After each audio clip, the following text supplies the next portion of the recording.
The city clock tower chimed twice, its lonely bells echoing through the deserted streets. 2 a.m. I pulled the collar of my coat tighter, the damp, cold air seeping into my bones.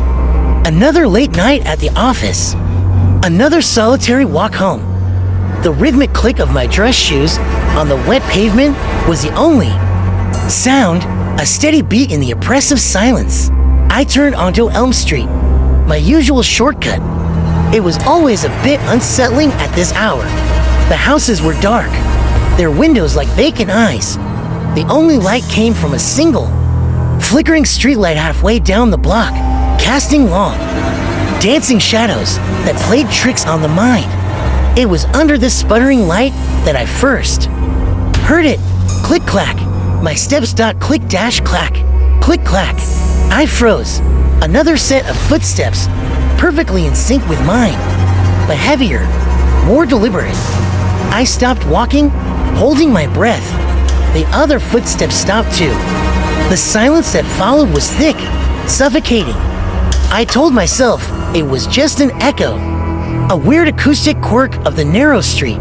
My heart hammered against my ribs, a frantic drumbeat against the silence. I started walking again, faster this time. The other footsteps matched my pace instantly. Click-clack, click-clack. My breath hitched.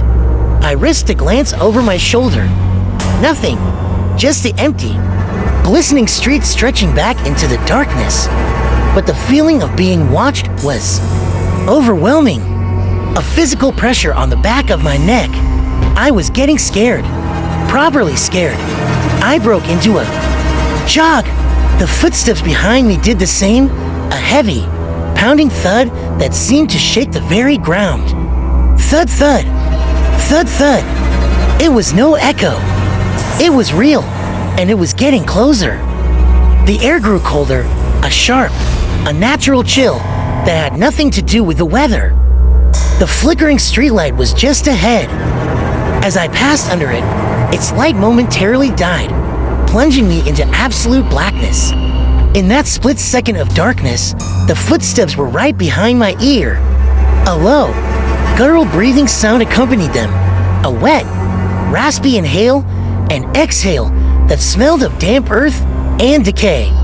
The light flickered back on. I didn't dare look back.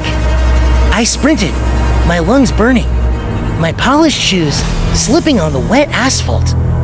I could hear it gaining, its heavy tread impossibly fast. It wasn't human. No human could move like that. The sound was monstrous, a relentless pursuit that promised a terrible end. My apartment building was at the end of the block, a beacon of safety. The keys trembled in my hand as I fumbled for them in my pocket. The sound was deafening now, right behind me. I didn't look. I couldn't. I knew that to see it would be to lose my mind. I finally found the keys, jammed the right one into the lock, and threw the heavy lobby door open, slamming it shut behind me. I leaned against the door, gasping for air, listening. Silence. Blessed, beautiful silence. The footsteps were gone. The breathing was gone. I was safe. I stumbled through the lobby and into the elevator, my reflection in the mirrored walls showing a pale, sweat-drenched man with wild eyes. Up in my apartment, I triple-locked the door and drew all the curtains. I poured myself a stiff drink, my hand shaking so badly that the amber liquid sloshed over the rim of the glass. I tried to rationalize it. An overtired mind playing tricks on me? A prankster.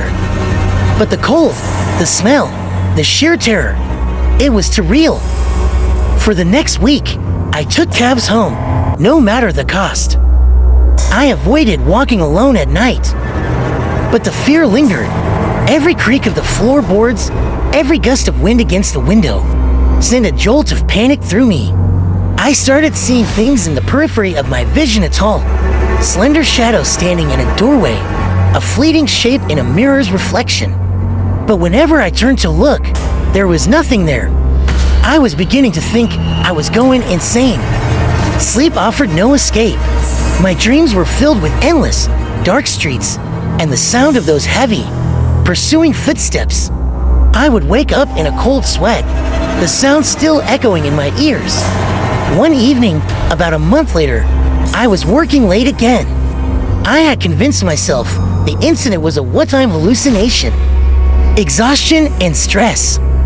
I decided to walk home, to face the fear and prove to myself that it wasn't real.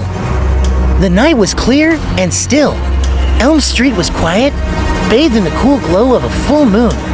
Even the broken streetlights seemed to be working tonight, casting a steady, unwavering light. I walked with a confident stride, my footsteps crisp on the dry pavement. Click-clack, click-clack. I reached the spot where it had all started. I paused, listening. Nothing but the distant hum of the city. A wave of relief washed over me. I smiled, a little foolishly. It had all been in my head. I continued my walk, my mood significantly lighter. My building was just ahead. As I approached, I saw my reflection in the large glass doors of the lobby. I was there, walking, but something was wrong. In the reflection, walking perfectly in step behind me, was a figure. It was tall, impossibly tall, and shrouded in what looked like living shadow. It had no face, just a smooth, dark void where features should have been. Its long, spindly limbs moved in perfect, horrifying mimicry of my own. I was watching myself being followed, but when I spun around, the street behind me was completely empty. I stared back at the glass door, my blood turning to ice. The reflection was still there. The man in the glass me was looking forward, oblivious, but the shadow creature behind him was slowly raising a long, thin arm. Its hand, made of writhing tendrils of darkness, reached out. I couldn't move, couldn't scream. I was paralyzed, forced to watch this silent horror play out in the glass.